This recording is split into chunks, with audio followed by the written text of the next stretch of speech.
When a father went on a kayak trip, he did not return home that night. For the next 70 days, they would be searching that lake for his body, but it was believed he was not in that lake. This case had a shocking twist when it was found that this man may have faked his own death for many different, very odd reasons. And everything leading up to finding the truth about this missing man will leave you absolutely speechless. So let's go ahead and dive into the case of Ryan Borgwart and his insane plot to deceive everyone, including law enforcement. Search of our missing kayaker, Ryan Borgwart. I am safe, secure, no problem.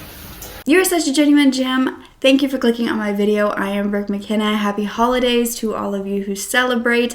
Make sure that you are signed up for that Genuine Gem newsletter. For the new year, there's going to be so much more to come, and I want you guys to stay updated. Make sure you are getting my videos. You don't have to rely on YouTube. It would be amazing if you would join that community. I also wanted to mention in the new year, I'm going to really be focusing on my Patreon as well, where there will be exclusive ad-free content every single month. There are already a few episodes up now, but if that's something you're interested in, head on over there and you can support this channel in another way while getting extra content. That would mean the world to me.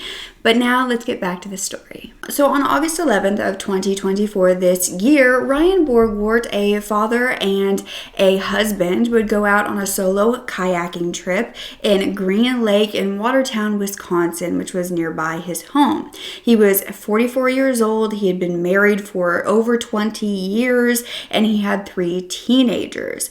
But his wife would report him missing that next morning after he did not return home that night. She said she had received a text from him around 10:49 that night telling her that he was going to head to shore and then head home. But after that, communication completely stopped. Now, the Green Lake County Sheriff's Office would begin searching for him at around 5:34 in the morning. Now, a search of this lake and the area surrounding it would find Ryan's vehicle and his trailer still at the lake, but he was nowhere in them or near them.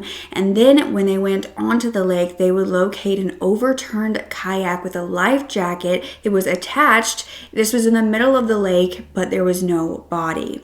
Investigators began to believe that Ryan had drowned, and they put together a team of divers, of rescuers. They were using underwater drones, submersible sonar, as well as cadaver canines. They were trying to find this body and bring closure to this family. So for the next 54 days, the search for Ryan would continue. There were daily drone searches, and there was a volunteer search organization that focused on finding the bodies of drowning victims. This was Bruce's Legacy, and they offered to help. The leader of Bruce's Legacy, Keith Cormacan, would actually come out, and he would get on a boat for 23 days every single day for about 10 to 12 hours looking for Ryan on about 1,500 acres. Keith Cormacan would then look over the footage that they had gotten over the next 10 days, reviewing the sonar images in hopes of bringing this closure and bringing answers. But all that was found was a fishing pole that was in the lake and found by another fisherman, and a tackle box that had been washed up on the shore that had Ryan's ID in it. However, they did not find a body in 54 days, and so the Green Lake Sheriff's Office claimed that Ryan's body was not in this lake. After 77 days missing on October 29th of 2024, the search was temporarily suspended as Bruce's Legacy, that volunteer search organization, was actually busy with another search effort. And so the chief deputy of the Green Lake Sheriff's Office, Matt Vandy Kolk, said that they had not given up the search for Ryan, but that the cooler water temperatures were keeping his body from surfacing. That was their theory. Good afternoon. Thank you for attending. I'm Sheriff Mark Padol, the Green Lake County Sheriff's Office. And I've called this press conference to give you the update to the community on the search of our missing kayaker, Ryan Borgwart. I'm going to start from the beginning. On August 12th, 2024, at 5:32 p.m., our office received a call from the Dodge County Sheriff's Office. in reference to a subject that did not return home that evening, and the last known location he was Green Lake. Deputies headed that way, checked areas around the lake, and found Ryan's vehicle along with his trailer parked in the area of Dodge Memorial Park. And that's the western and southern part of our county. We immediately deployed our boat, and at 6:31, two of our deputies found a capsized kayak in the western part of the lake, in the area of the 220-foot depth of water. I immediately called my partners through the DNR and requested boats. My second call was to Bruce's Legacy. Bruce's Legacy has helped us in the past with drownings that we've had on our lake, and the reason why is because of the depth of our lake. Our lake is 238 feet, the largest inland lake in Wisconsin. We assembled around 8:30 that Monday morning to get our plan in place as to what we were going to do. As you can see in the screen behind me, shows the location of data guides that guided our search. There was a number of pings that we got from the phone that Ryan had contact with his wife, and that would have been Sunday evening. And the last one, where it shows you on there, it says last ping, around 11:50-ish, and that was just the last ping that we got on the phone. So we started to search that area extensively, our patrol boats, the DNRs, and we continued to do that. And at 1:15 p.m. that Monday, Bruce's Legacy arrived. Our plan was to put him into the deeper end with his sonar, and that he would search that.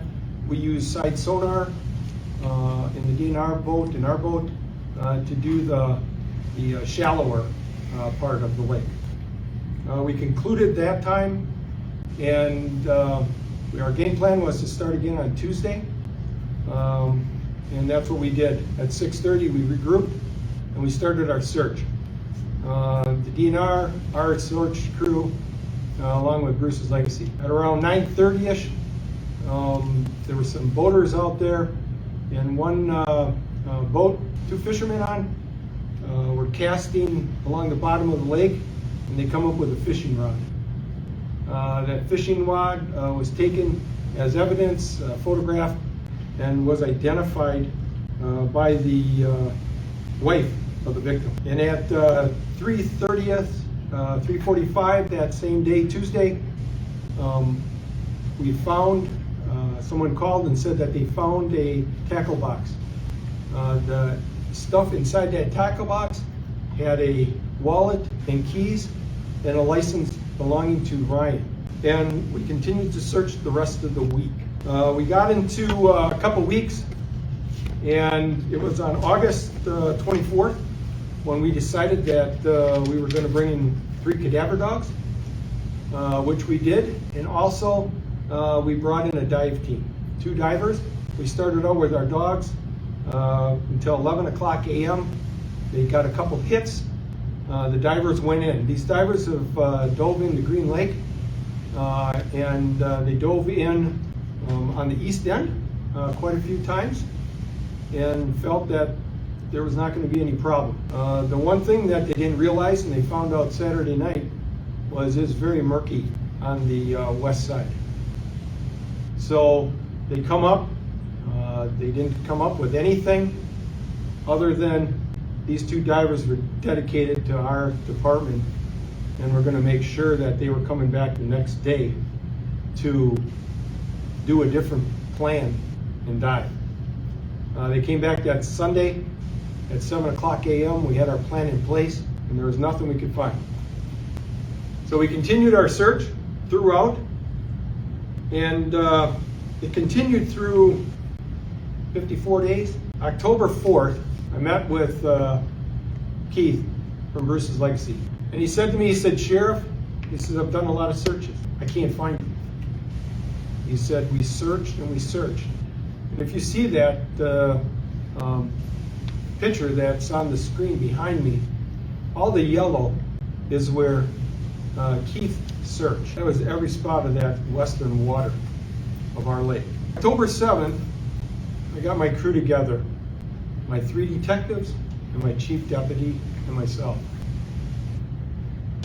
We met and we talked and we said we got to go a different direction. The same month, investigators had been diving further into Ryan's behavior prior to vanishing. So that October, they actually learned that his name had been run through Canada law enforcement databases about a day after he went missing. At this point, the search then extended to U.S. Customs, the Department of Homeland Security, the FBI. They all got involved. 10 days later, on November 8th of 2024, 87 days since he had vanished, the Green Lake County Sheriff's Office would hold a press conference. Now, this time they had shocking information, and the sheriff, Mark Pottle, announced that they didn't know where Ryan Borgward was, but he was not in their lake. It was revealed that the investigation had found prior to his disappearance, Ryan had gotten a second passport after reporting that his original was lost.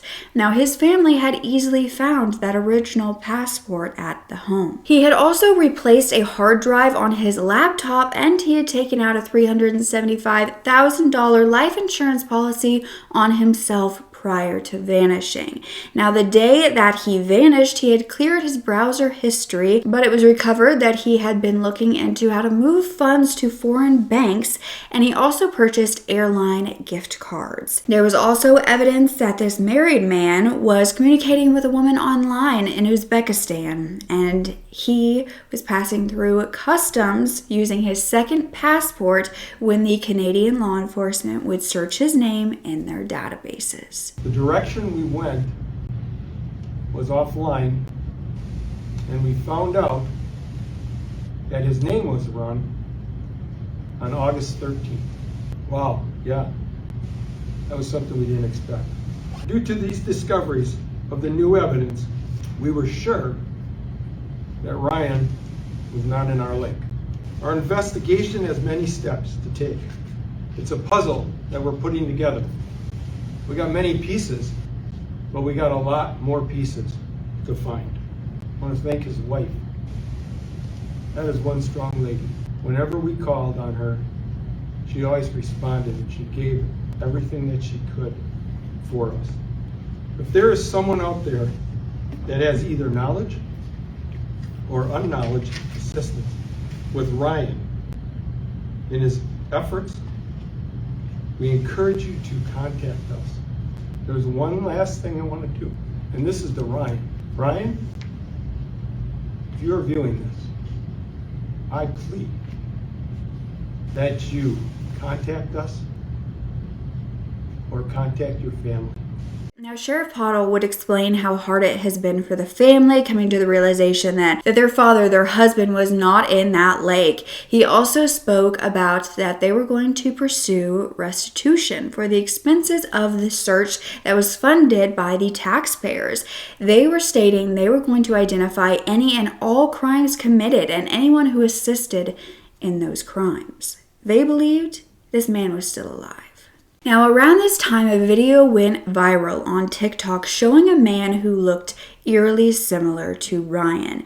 Now, this was a video of a woman who was offering free advice. A man suddenly showed up on a bike and asked if he should go to Uzbekistan or stay there.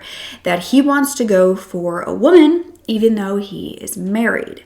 Need advice on anything? I go to Uzbekistan or stay here? Say that one more time. Do I go to Uzbekistan or stay here? Do you have family there? No. Why do you want to go? Meet a woman? To meet a woman. And it was Uzbekistan. Uzbekistan. You don't like American women? Oh, they're familiar. So you've given up on meeting someone here? No, I'm married. Oh, Yeah. but you want to find someone else? Empty nest. I'm not sure. That's why I'm asking you. Wait, empty nest? What do you mean? Empty nest. My kids are out of the Wait, house now.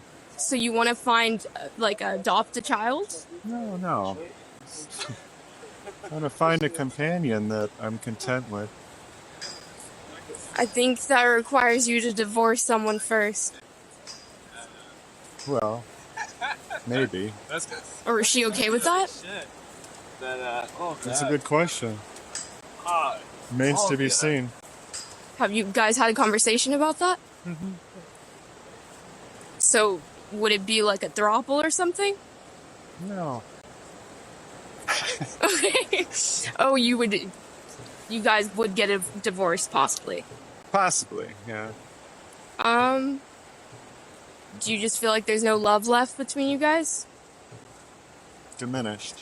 Finished? Well, I think you guys should definitely have that discussion and see where things are going between you two before you leave the country. Yeah. But yeah, I think you guys should sort out where your marriage is right now. I think that's the first thing to do. And I think you'll feel less lost and like things are up in the air. Yeah. 6 months later.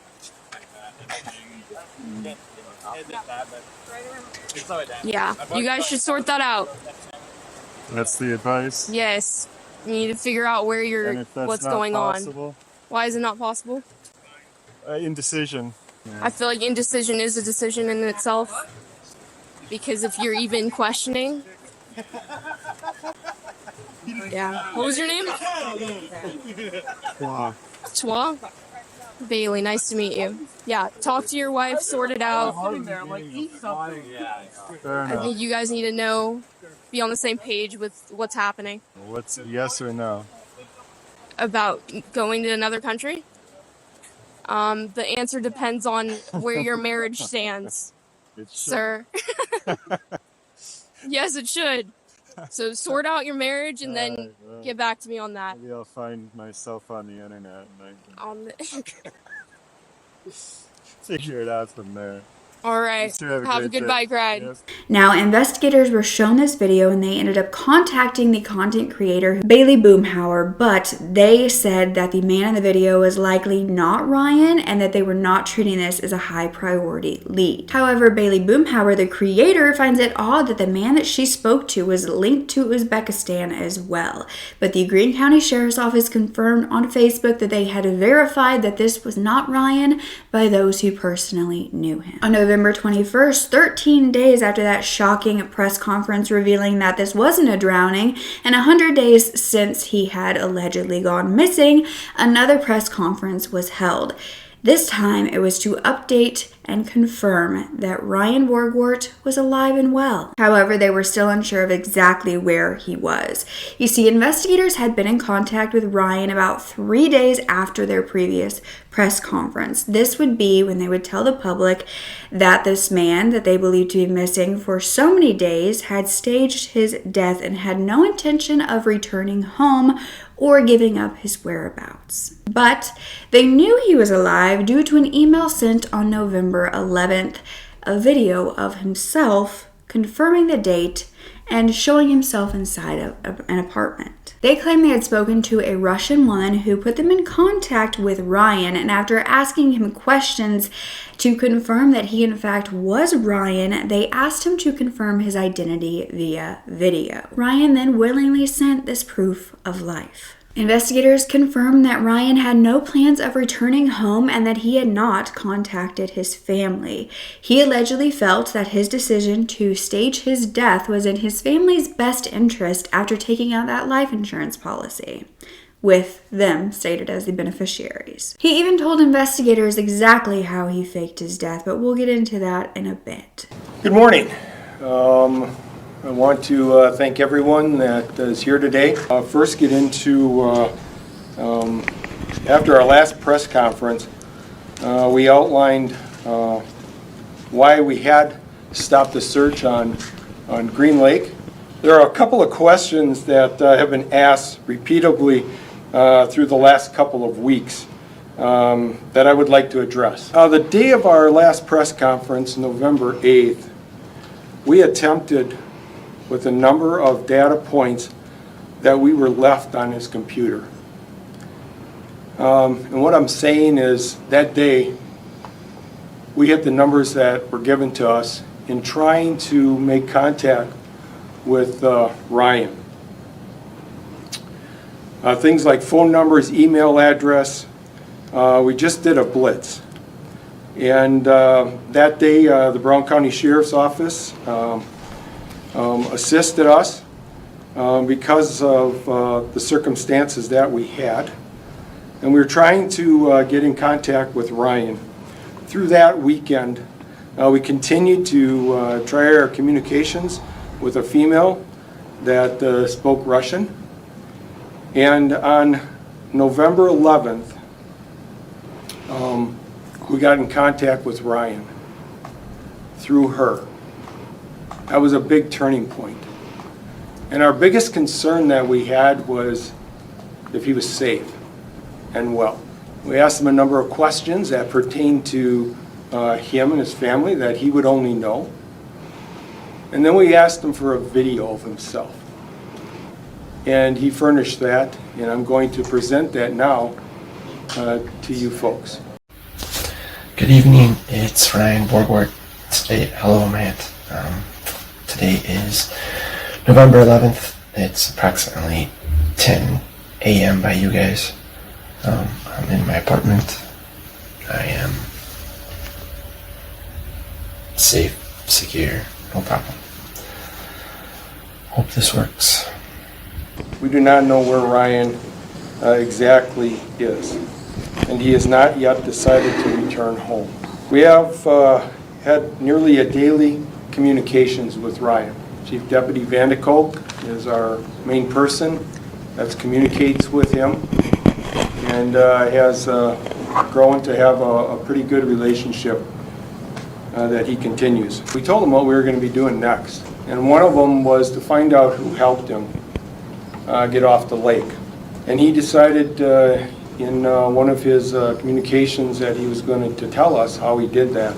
He stashed an e-bike near the boat launch. He paddled his kayak in a child-sized floating boat. He overturned the kayak and dumped his phone in the lake. He paddled the inflatable boat to shore and got on his e-bike and rode through the night to Madison. Continued on the bus to an airport and got on a plane. We are continuing to verify this information, trying to put the dots together. He needs to return home to his children. If he chooses not to return, it's on his own free will. And I think the message is very clear. His biggest concern is how the community is going to react to him. And I can see that. Okay, he staged his death, and unfortunately, one of the things that he did say was he didn't expect us to go more than 2 weeks in searching for him. Well, I hate to tell you, he picked the wrong sheriff in the wrong department. One of the reasons why he picked Green Lake was because it was the deepest lake in Wisconsin.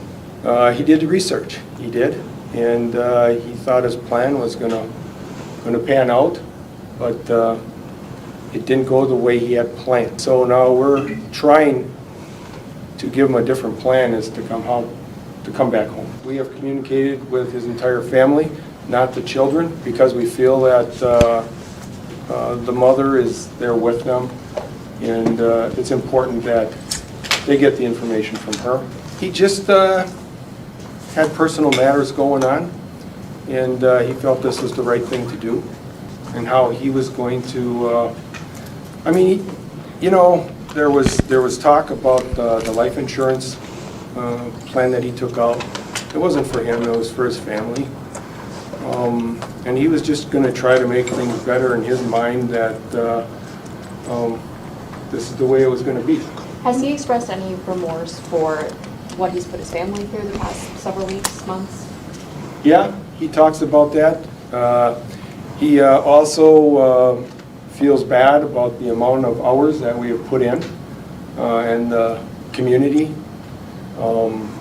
He says, you know, I got myself in a situation and I just got to try to get out of it.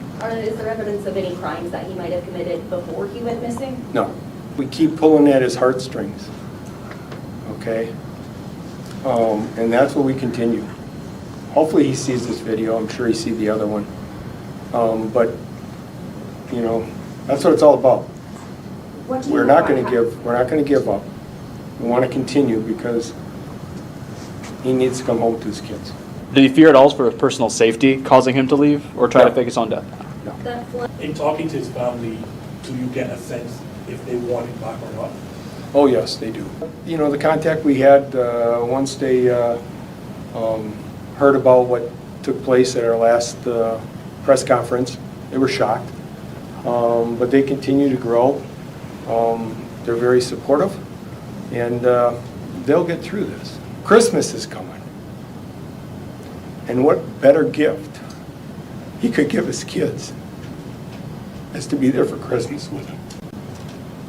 Thank you. Now, the sheriff spoke of the possibility that Ryan will face obstruction charges and restitution between $35,000 and $40,000. And that restitution didn't even include the money that was spent by the Bruce's legacy, because they spent a ton of money in the search. But Keith Cormican said that he was there when the sheriff broke the news to the family that their father and husband was still alive, and it was heart-wrenching to see, and he felt horrible for them, and he was saying they were the ones that were going to struggle, so he was not pushing for the restitution because he didn't want to become more of a burden on their family. In fact, Kevin said it's a pretty self-centered thing that he did. He didn't realize how many people would get involved in something like this. We poured our hearts into it because we wanted to help his family get closure. That's what we do. We know the importance of getting that closure.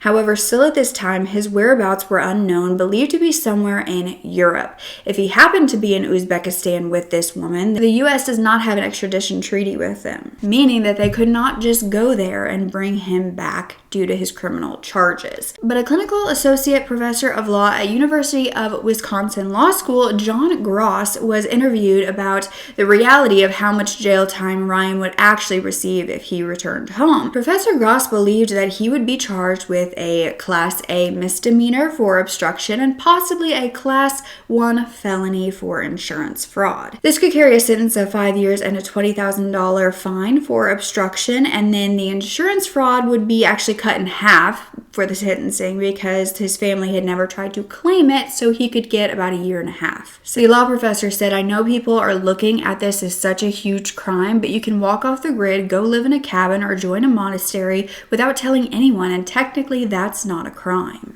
On December 11th, another press conference was held, and the Green Lake County Sheriff's Office revealed that Ryan had willingly turned himself in to investigators the day prior. He had come back from wherever he was and was now in their custody.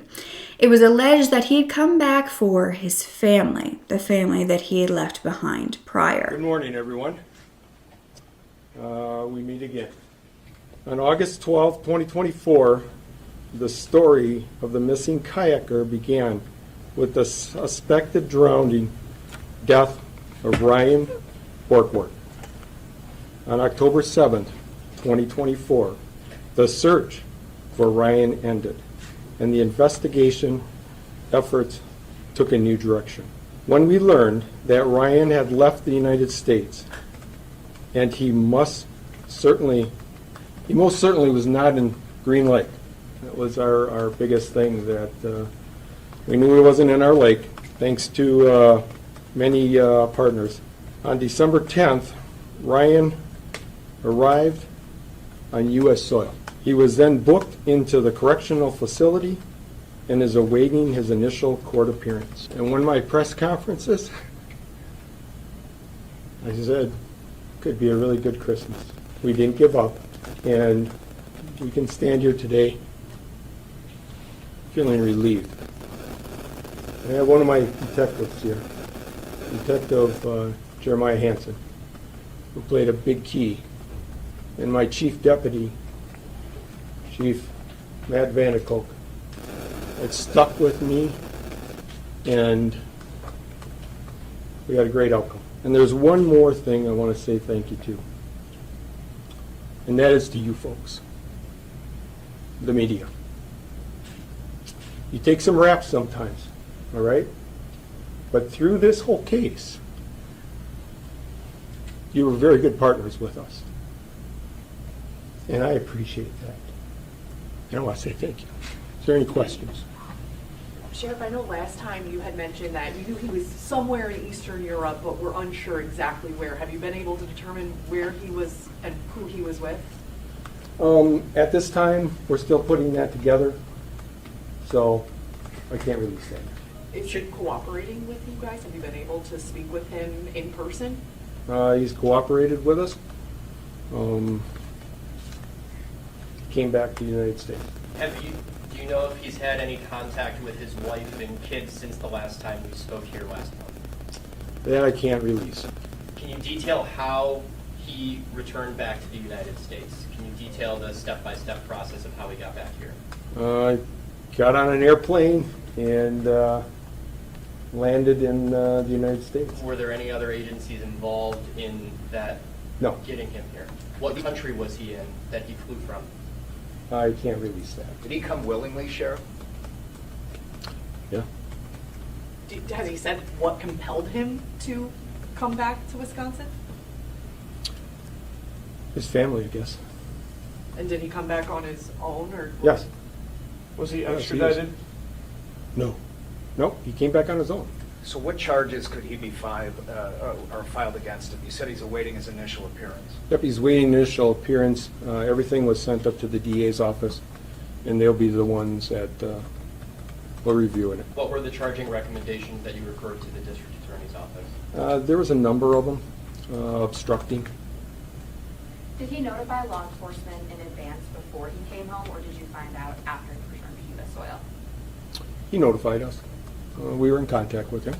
Have you spoken with his family since his return, and could you share any of maybe some of their feelings and what they may have had to say following the news? We just briefly spoke to them, and I can only imagine how they feel. I mean, you kind of explained it, Sheriff, but how are you feeling and how is your department feeling now, knowing that he is back in Wisconsin on U.S. soil ahead of the holidays like your plea was last time we talked? Relieved. I'm very proud of what he did in my department. But now when we walk out, we continue to do what we were doing all through this whole process. We never stop. We're continuing to serve our community in whatever call we had. And that's, the help of my department. Was it in those conversations with Mr. Borgward that made him change his mind? That's going to be up to him someday, but we're not going to release that. But it was one thing that worked in our favor. We brought a dad back on his own accord. So thank you, and have a Merry Christmas. He was in custody in the Green Lake County Jail, and a criminal complaint claimed that he had been charged with count 1, obstructing an officer for knowingly obstructing an officer while such officer was doing an act in an official capacity and with lawful authority to wit, and for knowingly placing physical evidence with intent to mislead officer. He was to be fined a max of $10,000 or imprisoned for a max of 9 months or both. The complaint stated that Ryan had confirmed that he had intentionally placed physical evidence in an attempt to fake his death. The following is what Ryan told a detective on exactly what he did to fake his death. Ryan would say that everything began on the Thursday or Friday prior to August 11th when he actually committed the faking of his death. So this was either the 8th or the 9th. He said he was looking at the weather, so he was planning on doing this that Sunday or Monday due to the weather because he knew he had a long bike ride and he wanted to have the good weather. So Ryan stated on August 11th, he woke up in the morning, he went to church with his family, and after church, he came home and he went to his shop to prepare. Ryan said that at some point he did go home for a little while. He loaded up a few things, and after that, he went to his shop. He loaded up his e-bike that he had purchased a few weeks prior, and that he had been keeping in his shop to keep from his family. Ryan stated that he was worried about the cameras at the shop, so he backed his trailer all the way up to the building so that no one could see him loading the bike into the trailer. He then mentioned that he went to Walmart in Oshkosh with an intent to get a life jacket. However, Walmart did not have any life jackets, but he stated that he did end up buying a UW Oshkosh hat as well as a backpack. Ryan stated that after he left Walmart in Oshkosh, he went to a friend's house and he knew his friend was away, so he would be able to load up on stove pellets. But he was surprised because his friend actually ended up showing earlier than he thought he would. So Ryan stated that he quickly closed the trailer so that his friend did not see what was inside. And after speaking to this friend for a little bit, he left for Green Lake. Now, Ryan believed he had gotten to Green Lake around 10 p.m. on August 11th. He was a little freaked out when he turned in and he saw a squad car on that road. He knew that the park that he was going to was a county park, so he just figured the squad car was doing the periodic checks at the park. So since the car had just gone by, he figured that that was the last time that they would do so for a while. So he parked his van and his trailer just south of Dodge Memorial Park. And this is when Ryan began getting his kayak out and his other items. And he stated that he stashed his e-bike and a helmet and a backpack in the tree line just north of where his van was parked. He then took out his tackle box, his fishing pole, his net, his duffel bag, inflatable raft, and put that south side of the road.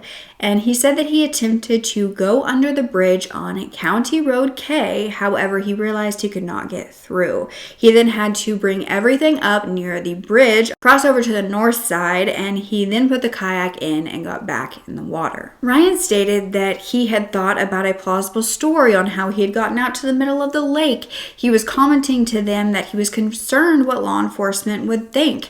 And during this interview, Ryan would make multiple comments that he had to make it believable so that everyone, including law enforcement, would believe he drowned. Ryan stated that once he got to the deepest part, he ended up tossing his phone in and he grabbed the inflatable raft that he had brought onto his kayak and he had blown that up so he could get away in it. He then flipped his kayak, and that is when the tackle box and the fishing pole also went into the lake. Ryan also made comments that he had wanted to leave his life preserver, his jacket, on the kayak to make it more realistic that he drowned there. That's why he had tried to purchase another one at Walmart. But he said he didn't want to die in the lake and that he couldn't use that life preserver if he was leaving it there. So he wanted another one, but he didn't end up getting one. Ryan stated once he got to the shore in his inflatable raft, he ended up with a lot of muck and cattails, and it was difficult to get out of the water. He was up to his hip area in muck. He stated that he went across that County K road and he was leaving some muddy footprints, and he began to get really worried that the footprints would lead investigators to finding out that he had come out of the lake and went towards the van. He said he washed his pants and shoes off on the south side of County Road K, and then he attempted to wash the footprints off of the road. He said that he got to his e-bike and he started pedaling westbound on County Road K. He mentioned that it was dark and it took a bit, but eventually he figured out how to turn the power switch on the e-bike. And so he said he wasn't really even sure of his route, but he said that he didn't want to stay on South 73 too long and get hit by a vehicle, so most of his route was back roads. Ryan stated he had an extra battery for the e-bike and he did need to switch out batteries at some point during the ride, but he got really cold, so he ended up just changing his shoes and his pants at this point. But this was also around 5 a.m., which is usually when Ryan's wife would wake up. So Ryan then said he started to think that things were in motion and that there was no going back. Ryan stated that he went to a park approximately 45 minutes in walking distance north of the Dutch Mill Park and Ride, and he said that he ditched the e-bike at this park. Ryan also mentioned that he had thrown away some of his clothing and the inflatable raft, and he had gotten to this park around 9:15 a.m. and said that he took the Greyhound bus onto Milwaukee, then Chicago and Detroit. After Detroit, the bus then went through the border crossing to get to the Toronto airport. So from there, he had to go through customs, and he knew that things might get interesting. He said that he was asked for his driver's license. He didn't have one because he left it in the tackle box. And he stated that Custom and Border Patrol asked for his passport, and he thought that that was good enough. However, they still wanted to see his driver's license, so they actually separated him from the rest of the group. They were asking him questions.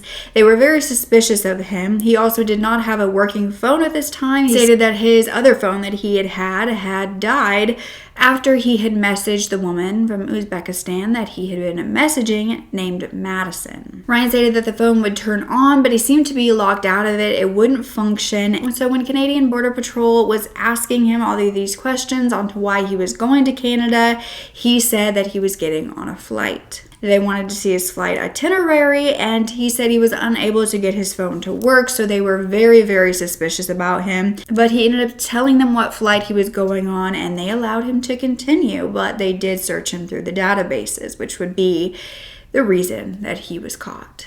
Ryan said that once he got to the airport, he had bought his plane ticket. Ryan actually had to use his credit card, a Western Union card, to buy the plane ticket because the airline gift cards that he had bought previously never went through.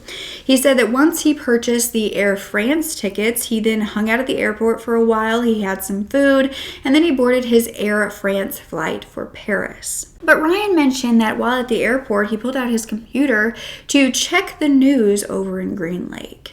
He did see the posts about a missing kayaker, and he believed that his plan had worked.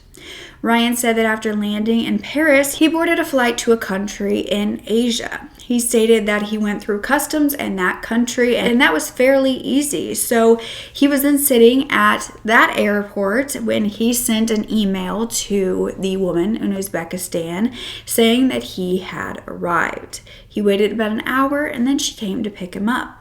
Once they were together, they then went to a hotel, and Ryan said by this time it was about Wednesday evening, and Ryan said that they stayed in the hotel for a couple of days. Ryan went on to say that it took approximately $5,500 in cash to get him into Canada, and that's all that he had taken with him. So at this point, he didn't have any money. But Ryan would go on to say that he spent a great deal of time researching how to disappear. He researched how other individuals had successfully disappeared recently. He stated that there was one he was looking at that had disappeared for 6 years. He researched lake deaths and how deep a body had to be to not resurface. He also researched different ways to leave the country and how he could leave as minimal clues as possible. Ryan stated, "Everything hinged on me dying in the lake. The whole idea was to sell the death."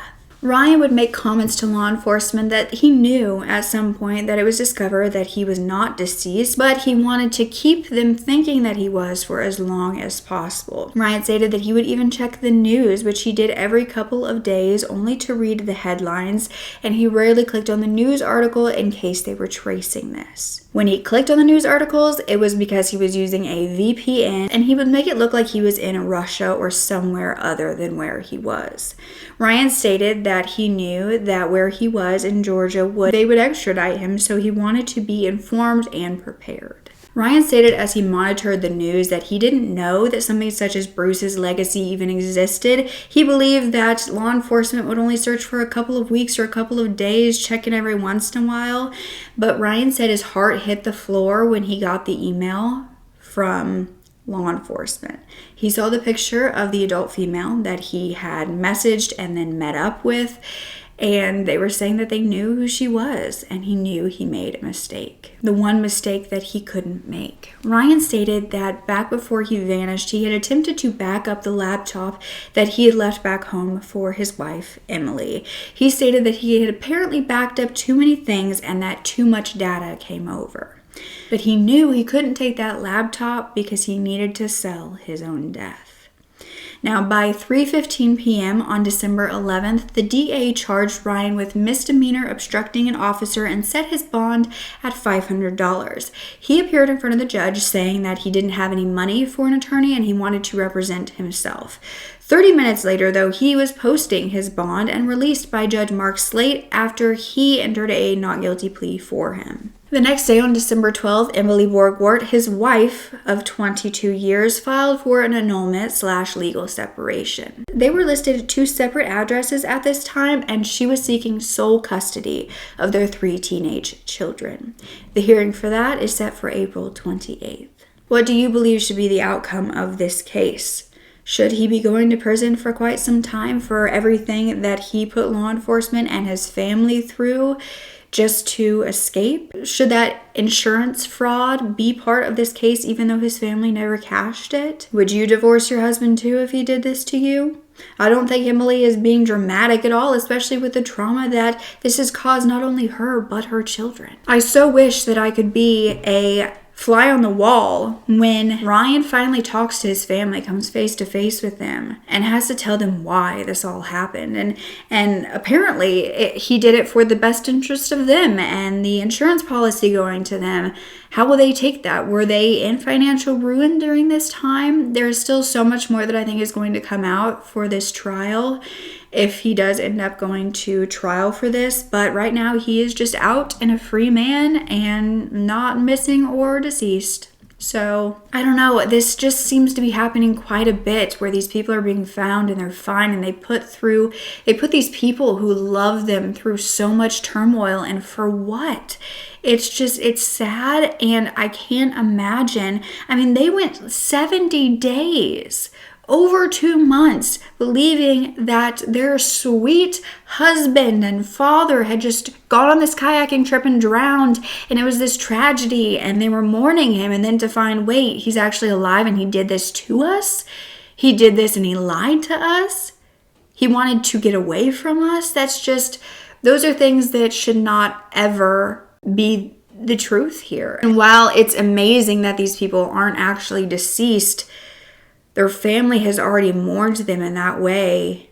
And then to find that actually he was never dead, he was never at risk of dying, he was completely okay, and he planned all of this. I'm sure that there is a lot of anger, and I just hope that Emily and her children are hanging in there and are staying strong and are grieving the life that they had prior, because although this man is still alive, they must now grieve that family life that they had, that father and husband that they believed, that they knew and loved, what he has done to them. So I'm sending them so much support. I hope that these children don't believe it has anything to do with them. And I just hope that we can rally around Emily as a now single mother and raising 3 children on her own. Do you think this was a mental break by Ryan? Do you think that this had all to do with the Uzbekistan woman? Did he want to be with her? Did he want to completely escape his life? Was this due to financial ruin or distress and him just believing that his family was truly better off without him?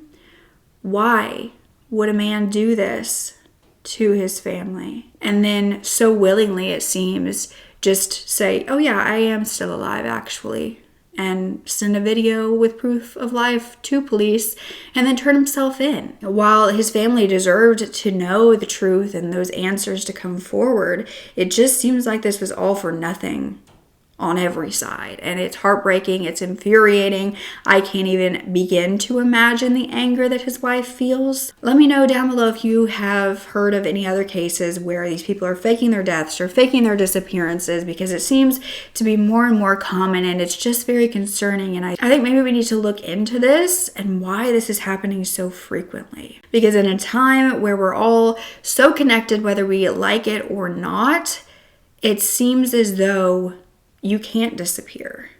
You will always be found. Why do people keep trying?